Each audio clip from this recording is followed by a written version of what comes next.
Good morning dear students. आज की जो अपने पास क्लास है उसकी हम शुरुआत करते हैं। चैप्टर का नाम अपने पास आपको पता है कि दो चरों वाले रैखिक समीकरण युग्म। ये अपने पास चैप्टर का नाम है। क्लास जो 10th है उसके हम लोग मैथमेटिक्स पढ़ रहे हैं। जैसा कि आपने थंबनेल वगैरह देख लिया, इंट्रोडक्शन वगैरह आप लोग पढ़ चुकी हैं। प्रश्नावली 3.1 है, इसके सवाल कर चुके हैं। कुछ सवाल आपको मैंने घर से करने के लिए दिए थे। ये सारी चीज़ें अपने पास हो चुकी। अब हम लोग बात कर लेते हैं अपनी जो प्रश्नावली 3.2 है उसकी। अच्छा, ये जो सवाल वगैरह हैं पीपीटी, इसके अंदर मैं और भी डायग्राम वगैरह सारी चीज़ें लेकर आ सकता था, इनको यूनिक बना सकता था, लेकिन चीज़ें आपके सामने जितनी सिंपल रहेंगी उतनी आपके लिए पढ़ना लिखना याद करना आसान रहेगा। तो आपके सामने मैं थोड़ी सी कुछ चीज़ों की चर्चा कर लेता हूँ। इससे पहले अपन ने प्रश्नावली के अंदर कुछ विधियाँ पढ़ी हैं, जिनमें एक अपने पास अपन ने पढ़ी है, जैसे आपको बताया कि वज्र गुणन क्या होता है। एक मैंने आपको बताया प्रतिस्थापन क्या होता है। एक मैंने आपको बताया विलोपन क्या होता है, विलोपन। एक मैंने आपको बताया ग्राफीय विधि। एक मैंने आपको जो समीकरण दे रखी हैं उनकी अनुपातों में संबंध बताया। इन सब चीज़ों की मैं आपके सामने डिस्कस कर चुका। नेक्स्ट मैं प्रश्नावली 3.2 है उसके सवालों की बात कर लेता हूँ। यहाँ पर आपको एक मेथड यूज करना है, जिसकी अगर बात करूँ तो प्रतिस्थापन विधि, जिसका नाम है प्रतिस्थापन। प्रतिस्थापन का मतलब बेटा ये होता है कि एक की जगह दूसरे को लेकर जाना। अब आप लोगों को लग रहा होगा कि क्लास है ये इतनी सी सिंपल ही तो है सारी चीज़ें। ये जो सारी चीज़ें बेटा, इनको टाइप करने के अंदर बहुत बड़ा टाइम लगता है, बहुत ज़्यादा टाइम है। इनको टाइप करते हैं ना तो अप्रोक्सीमेट ऐसे मान लो कि 4-5 घंटे का टाइम लग जाता है। ये जो चीज़ें हैं इनको टाइप करने में, सवाल ऐसे तो है नहीं कि सीधे टाइप किए हुए मिल जाते हैं। अब इन सवालों के आपके पास जो आंसर हैं विद नोट्स टाइप में, वो भी आपके लिए तैयार हो रहे हैं, जैसा कि मैंने आपको बताया। लेकिन एक दिन में सारी चीज़ें होने से रही, तो धीरे धीरे चीज़ें तैयार कर रहे हैं। अपने टॉपिक पर आ जाते हैं वापस। रैखिक समीकरण युग्म में हम यूज करेंगे आज प्रतिस्थापन जो मेथड है उसका। प्रतिस्थापन का मतलब क्या होता है, दो समीकरण दे रखी है, एक दो, दोनों में से एक समीकरण को उठा लो। ये समीकरण एक, ये समीकरण दो। जैसे मैं आपके सामने समीकरण पहली उठा लेता हूँ, तो समीकरण पहली जैसे मैंने उठाई x प्लस वाई बराबर 14। जो आपने समीकरण उठाई है उस समीकरण में एक काम कर दो। काम क्या करोगे, एक तरफ सिर्फ केवल एक चर ही रहना चाहिए, या तो x रख लो या y रख लो सर। बाकी का बेटा आप लोग कर दो पक्षांतरण, मतलब दूसरी साइड उसको भेज दो। आपने x इस साइड रख लिया, ये y इस साइड प्लस का, दूसरी साइड जाएगा माइनस का, तो 14 माइनस वाई, ये संबंध आ गया। ये आपके सामने मैं ये बोल देता हूं कि मान लो कि समीकरण 3। अब आपने हल कौन सी समीकरण को किया, आपने हल किया समीकरण 1 को। समीकरण 1 को हल किया तो आपके पास क्या है, समीकरण 3। अब समीकरण 3 का मान आप रख दो समीकरण 2 के अंदर। क्या मान रखोगे, अक्स है, इस अक्स की जगह ये रहा अक्स, इसकी जगह क्या मान रख दोगे, 14 माइनस वाई। ये हम लोग इसके अंदर मान रख देंगे। तो सबसे पहले मैं लिख लेता हूं दूसरी समीकरण क्या है, x माइनस वाई बराबर 4। x की जगह मैं क्या लिख सकता हूं, 14 माइनस वाई।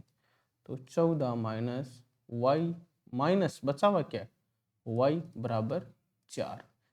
14 इस साइड प्लस का, दूसरी साइड जाएगा माइनस का, तो माइनस वाई बराबर 4 माइनस 14।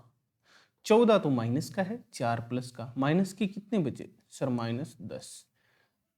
ये माइनस का एक, माइनस का एक, कितने हो गए, माइनस के 2 वाई। दोनों तरफ बेटा माइनस काट दो, 2 इस साइड गुणा में, दूसरी साइड जाएगा भाग में, तो y बराबर आपके पास हो गया 10/2 अर्थात 5। ये आपके पास y का मान आ गया। y का मान मैंने क्या निकाल लिया? 5। ये y का मान जैसे मेरे पास आ गया कितना? 5। ये लो y इक्वल टू मैं रख देता हूं 5। अब इस y का मान चाहे आप समीकरण 1 में रखो चाहे समीकरण 2 में, आपके पास x का मान आ जाएगा। कैसे? समीकरण 1 में मैं रखता हूं। समीकरण 1 क्या है? x प्लस वाई बराबर 14 या 14 इक्वल टू 14। तो y की वैल्यू हम कितने फुट करेंगे? 5। तो x प्लस 5 इक्वल टू 14। 5 इस साइड प्लस का दूसरे साइड जाएगा माइनस का या नेगेटिव, तो x बराबर 14 माइनस 5, तो x इक्वल टू कितने हो गए? 9। ये आपके पास इसका राइट आंसर आ गया। इसको बोलते हैं हम प्रतिस्थापन विधि। क्या बोलते हैं? प्रतिस्थापन विधि। जहां तक मुझे लग रहा है प्रत्येक विद्यार्थी को ये प्रतिस्थापन विधि समझ में आ गई होगी। पहला सवाल हो गया। इसके अंदर दूसरा आपको मैं करवा रहा हूं। जो सी है वो आपको मैं HW के लिए दे रहा हूं। फोर्थ आपको मैं करवाऊंगा, डी है। ई है, ई आपको मैं बेटा HW के लिए दे रहा हूं। और ई के साथ मैं आपको FB HW के लिए दूंगा। आज हम लोग सिर्फ इसके अंदर 2 सवालों की बात करेंगे। आराम आराम से सारे सवाल कंप्लीट ही करवाने पड़ेंगे और कोई ऑप्शन नहीं। चलिए हम आ जाते हैं वापस अपने जो क्वेश्चन चल रहे थे उनके ऊपर। पहली समीकरण इसको मैंने बोल दिया कि ये पहली समीकरण, इसको मैंने बोल दिया ये दूसरी समीकरण। ये हो गया। पहली समीकरण में दे रखी s माइनस टी बराबर 3। तो s बराबर कितना हो गया? 3 प्लस टी। कौन से समीकरण दोगे? आप अपनी मर्जी से जैसे बोल दिया समीकरण 3, कोई इशू नहीं। समीकरण 3 का मान बेटा आप लोग रख दोगे समीकरण 2 में। समीकरण 2 क्या दे रखी है? s बट्टा टी प्लस टी बट्टा 2 बराबर 6 या इक्वल टू 6। s की जगह आप लोग मान रख सकते हो 3 प्लस टी। तो ये लो 3 प्लस टी बट्टा टी प्लस टी बट्टा 2 या टी अपॉन 2 इक्वल टू 6। अब हम लोग क्या कर सकते हैं? हम लोग केवल जोड़ बाकी कर सकते हैं। ये लो दोनों को गुणा कर दो, 2 को और टी को, क्या आएगा? 2t। मैंने आपको जोड़ बाकी के अंदर एक चीज बताई थी बेटा, अगर आपको ये दे रखा ना a बट्टा बी प्लस सी बट्टा डी, आपको जोड़ बाकी नहीं आते हैं तो आप लोग क्या करो, नीचे वाले दोनों पदों को गुणा कर दो, b गुणा डी। फिर पहले पद को इसके साथ गुणा, दूसरे पद को इसके साथ। मतलब सर, मतलब बेटा ये है, a को गुणा कर दो d के साथ प्लस c को गुणा कर दो b के साथ। तो मैंने गुणा कर दिया ना b और d को। अब 2 गुणा किसके साथ में होगा? सर 3 प्लस टी के साथ में। ये जो 3 प्लस टी दे रखा है ये सर 2 के साथ गुणा होगा, प्लस ये टी किसके साथ में गुणा होगा? टी के साथ में। तो t multiply t equal to 6। 2 तियां 6 plus 2t plus t square equal to, अब अगर आपको मैंने ये दे दिया ना P बट्टा Q बराबर R बट्टा S बराबर का चिन्ह दे दिया ना, तो हम लोग इसको कर सकते हैं बेटा वज्र गुणा। वज्र गुणा कैसे कर सकते हैं? P को गुणा कर दो बेटा S के साथ में, P को गुणा कर दो S के साथ में, Q को गुणा कर दो आर के साथ ये कर सकते हैं। 6 के बट्टे में कुछ नहीं तो हम लोग 1 ले लेते हैं। 6 को 2 से गुणा करते हैं तो 12, तो 12 टी, 12 टी हो गया। अब ये 12 टी है, इस साइड प्लस का, दूसरी साइड आएगा माइनस का। क्या हुआ? टी स्क्वायर, घात के घटते हुए क्रम में लिख देते हैं। बहुपद में हमने पढ़ा कि बहुपद होता है वो घात के घटते हुए क्रम में लिखा जाता है। तो ये लो बेटा, प्लस का 2t माइनस का 12t और प्लस का 6 इक्वल टू 0। माइनस का 12 प्लस का 2 कितना बचा? माइनस का 10t प्लस 6 बराबर 0। ये इतना काम आपके पास हो गया। अब इसके अंदर हो सकता है यहाँ पर t की जगह बेटा दूसरी वैल्यू हो सकता है। इसके अंदर रीजन कुछ ऐसा है कि हो सकता है t की कुछ दूसरी वैल्यू हो सवाल के अंदर। हाँ, टाइपिंग मिस्टेक हो सकती है, कोई बड़ी चीज़ नहीं, टाइपिंग इंसान ही करता, और इंसान के अंदर मिस्टेक होना स्वाभाविक सी चीज़ है। क्योंकि इसका हम जैसे गुणनखंड करेंगे तो अपने पास क्या आएगा? बी स्क्वायर माइनस 4ac, तो ये हल ही नहीं होगा। 6 चौक 24, 10 10 100, हल हो जाएगा, हल हो जाएगा नहीं? बी स्क्वायर माइनस 4ac हल तो हो जाएगा, और हल हो जाएगा तो हमें इसको हल करना ही पड़ेगा फिर। अच्छा, आपको बीच वाले के ऐसे टुकड़े करने हैं कि आप लोग इसका एडिशन करो तब तो आपके पास आना चाहिए माइनस का 10t, गुणा करो तो आपके पास आना चाहिए 6t स्क्वायर, 6t का स्क्वायर। लेकिन फिर भी ये मुश्किल है, इसके अंदर कुछ ना कुछ टाइपिंग मिस्टेक है। जो टाइपिंग मिस्टेक है उसके सुधार को हम लोग कल आराम से देख लेंगे। क्योंकि इतना बड़ा मैटर है तो हो सकता है टाइपिंग में कुछ ना कुछ एरर आ जाए, वरना तो हल होना ही स्वाभाविक सी चीज़ थी। और वापस उसको एक बार देख लेते हैं अगर हल हो रहा है या नहीं। क्या था? T square, T square minus 10t plus 6 बराबर 0, यही था। तो ये फिर इसके अंदर मुश्किल है, चलो इसको हम लोग कल देख ही लेते हैं, आपका भी टाइम वेस्ट नहीं होगा। हो सकता है ये टाइपिंग एरर हो जाए, कोई बड़ी चीज़ नहीं इसके अंदर। अगर नहीं हुआ तो हम दोबारा देख लेंगे। सी आपको HW के लिए दे दिए बेटा, क्योंकि सी है वो आपके पास जैसा हमने ए किया था सेम वैसा का वैसा है, डिटो कॉपी। डी में आपको करवा देता हूँ। समीकरण 1, समीकरण 2। समीकरण 1 में बेटा आपको दे रखा है under root 2x plus under root 3y equal to 0। तो ये इस साइड प्लस का, दूसरी साइड गया माइनस का, तो under root 2x equal to minus का अंडर रूट 3y। हमें तो केवल एक चर ही रखना है, इसके साथ में अंडर रूट 2 गुणा में है, ये गुणा में दूसरी साइड जाएगा तो आप लोग बोल दो कि सर भाग में चला जाएगा, तो माइनस अंडर रूट 3y बट्टा अंडर रूट 2। अच्छा, समीकरण इक्वेशन आपके पास 2 दे रखी है, उसमें आप लोग इक्वेशन 3 से मान रख सकते हो। क्या रख सकते हो? x की जगह माइनस अंडर रूट 3y बट्टा अंडर रूट 2 रख सकते हो। तो मैं इक्वेशन जो 2 है, समीकरण 2, वो आपके सामने लिख लेता हूँ। Under root 3x minus under root 8y बराबर 0। x की जगह मैं लिख सकता हूँ, क्या लिख सकते हो? अंडर रूट 3 दे रखा है तो x की जगह मैं लिख सकता हूँ माइनस अंडर रूट 3y बट्टा अंडर रूट 2 और माइनस का अंडर रूट 8y बराबर 0।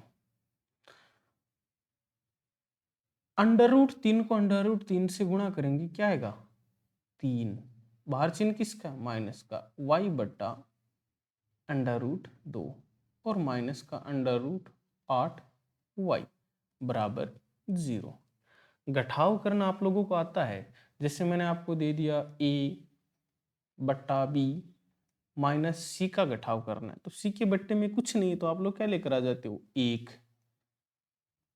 बाद में b ऐसा का ऐसा, क्योंकि b को 1 के साथ गुणा करोगे b रहेगा, फिर a है 1 को 1 के साथ गुणा करोगे तो a गुणा 1 माइनस b गुणा c, तो आपके पास फाइनल कंक्लूजन क्या निकला a माइनस b गुणा c बट्टा b। ये आप लोग आराम से इसको कर सकते हो। तो मैं यहाँ पे इसके बट्टे में क्या ले आऊँ 1, तो ये लो बट्टे में मैं ले आया यहाँ पर 1, तो अंडर रूट 2 माइनस 3y ऐसा का ऐसा, अंडर रूट ऊपर ऐसा का ऐसा ही पड़ा है, 8 को 2 से गुणा करते हैं तो क्या आता है 16, तो ये लो माइनस का अंडर रूट 16y बराबर 0। जिसके बट्टा में कुछ नहीं तो उसके बट्टा में हम लोग क्या लेकर आ सकते हैं 1। ये हो गया, आप लोगों को इतनी चीज समझ में आ गई होगी। अब देखिए मैं यहाँ पर बाकी जो बचा हुआ पोर्शन है इसको हम लोग यहाँ पे कर लेते हैं। ध्यान दो, वज्र गुणा करना है, मैंने आपको दे दिया जैसे a बट्टा b बराबर 0, तो 0 के बट्टा में आप लोग बेटा ले आओ 1, तो 1 के साथ गुणा कौन होगा 1, a गुणा 1 बराबर b गुणा 0, b किसी भी संख्या के साथ में गुणा हो वो क्या बन जाता है 0, बराबर a एक के साथ में गुणा होगा तो a ही रहेगा। चलो इसके बाद में मैं आपको बोल दूं कि 16 के ऊपर क्या लगा हुआ है अंडर रूट, अंडर रूट का मतलब क्या होता है 16 का वर्गमूल कितना होता है 4, यही करते हो नॉर्मली आप लोग, हाँ सर इतना ही करते। तो देखो -3y और माइनस अंडर रूट 16 की जगह आप लोग क्या लिख सकते हो 4y बराबर 4y को 1 के साथ गुणा करोगे क्या रहेगा इतना ही रहेगा, पूरे मान को गुणा करोगे बराबर अंडर रूट 2 गुणा 0, 0 को किसी भी संख्या के साथ गुणा करो वो क्या बना देता है 0, -3y और -4y कितने हो गए -7y, तो y बराबर कितने हो गए 0/7 माइनस की 0 में किसी भी संख्या का भाग दो क्या बन जाएगी वो 0 ही रहेगी, तो y का मान आपके पास क्या आ गया इसके अंदर 0, पूरे को मिटा दूं y का मान हमने इसके अंदर 0 निकाल चुके हम लोग। चलिए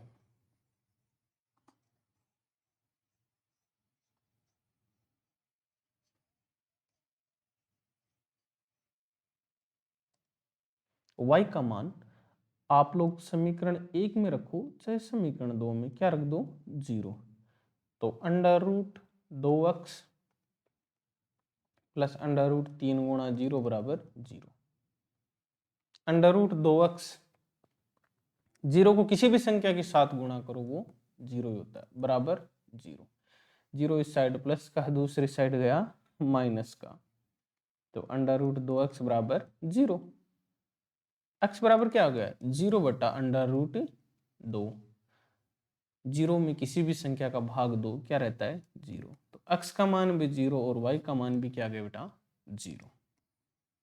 ये इतने से आपके सामने छोटी सी चीज थी। नेक्स्ट मैं बात कर लेता हूं अगले क्वेश्चन की। अगले में आप लोग एक काम कर दो, ई मैंने आपको HW के लिए दिया है तो ई मैं आपको समझा देता हूं। देखो 0.2x प्लस 0.3y बराबर 1.3, समीकरण का मतलब ये होता है कि दोनों तरफ के मान बराबर रहने चाहिए। अच्छा मैं दोनों तरफ 10 से गुणा कर दूं तो इसका मान थोड़ी बदलेगा, मान लो यहां पर राम बैठा है यहां पर श्याम, राम के पास मैंने राम को दे दिए 500 रुपये, श्याम को भी मैंने 500 रुपये दे दी। अच्छा इनको मैंने अगर मैं 10-10 रुपये और देना चाहूं कितने रुपए 10-10 रुपये। तो क्या इनका मान थोड़ी बदलेगा, मतलब अलग अलग थोड़ी हो जाएंगे, बराबर ही रहेंगे। तो आप लोगों का ये रहेगा कि हाँ सर ये बराबर ही रहेंगे।